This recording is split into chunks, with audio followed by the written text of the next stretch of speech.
Hey, this is Ryan. If you have a drawer that constantly wants to slide open on its own, this video is for you. So this is a Amazon find of all finds because this has been a sore point of frustration in my life as far as this drawer is concerned. This particular drawer would always slide out, usually slowly. Eventually, it would slide out all on its own.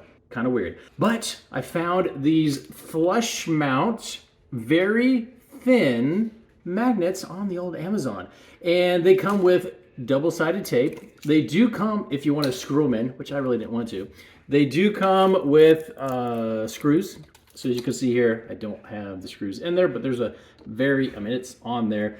Double-sided tape, and I have one on each side. There's another one way down here, and when you believe, it just locks it in, and it's still flush. You can't even tell. I thought it was going to protrude a little bit because of the thickness, but it's so thin, it just grabs it just enough so it doesn't slide out. So if you're looking for a solution to your drawers sliding out all on their own, this is the game changer. Hopefully that answers any questions you might have. We'll talk to you soon.